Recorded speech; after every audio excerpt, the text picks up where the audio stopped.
So, hello guys! Welcome back to my channel, and for today's vlog, stress na stress yung mukha. Kakataas ko lang magklase and ngayon pupunta ako sa palengke kasi ibebenta ko yung iPad ko, yung unang iPad ko. Ayan. Kasi may bibili na akong bago, so kailangan ko ng pambayad. Kaya ito. Ayan, itong iPad na to is iPad, iPad 5th generation. Noong 2017 siya lumabas. Binenta ko siya ng 4K sana, pero yun na, sa akin, 2.5 lang daw kasi luma na yung version niya. And papakita ko sa inyo bago ko siya ibenta. Ayan, actually, nireset ko na siya. Ayan, wala na yung Apple ID ko dyan, o settings, ayan. Nireset ko na siya. Version niya, ayan. Not now, ayan. Ayan yung version ng iPad ko. Ayan. And yung gigabyte niya is 128. Ayan, so ngayon maglalakad na ako papuntang, ayan, cancel mo natin. Papuntang palengke, no? Para, mabili na ito. No, kasi bumili ako ng bago. Kaya goodbye sa you. Thank you for few months. Wow. For a few months na nagamit kita. Actually, binili talaga to kasi kailangan ko dati sa school. Ang nahirapan ako dati mag-type sa Google Classroom kasi merong dun meron kaming ina-answer dati na sa Google Classroom. Ang hirap ko mag-type sa cellphone. Kaya binili ko to. Now na hindi na ako nagka-college. May nagka-college ako pero online.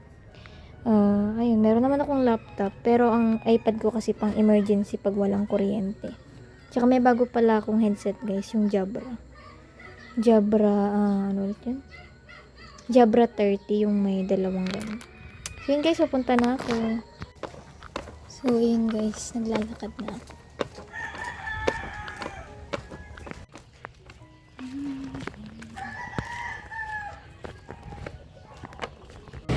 So, yun guys, nandito na ako sa palengke.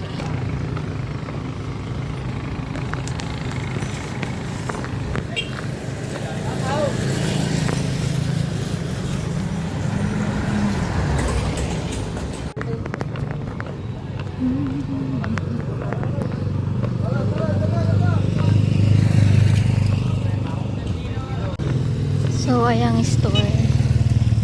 Yung Giga. Diyan ko i-sell. Tignan natin kung may pera na siya.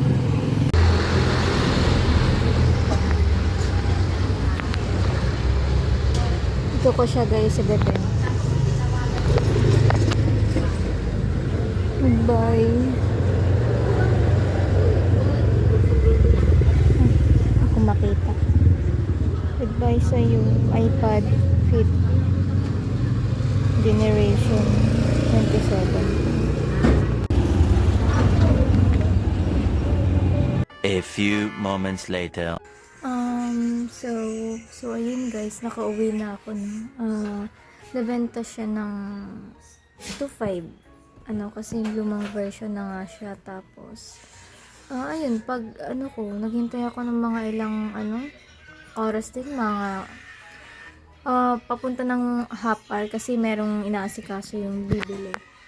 Tapos, ayun, binigyan niya na ako ng 1K muna, tapos i-Gcash niya na lang daw yung natitirang 1.5. Binenta ko lang siya kasi may bibili na akong bago. And kailangan ko ng panghulog para mabili yun. Kaya ayun guys, goodbye sa aking first ever Apple.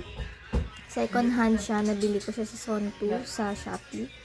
iPad 5th generation 2017, 128 GB. Ayun. So yun lang guys, thank you for watching. Nalungkot din ako kasi syempre una ko yun. Gusto ko man siyang i-keep pero kailangan ko kasi talaga ng pera. So, at least na video ko siya bago siya nawala.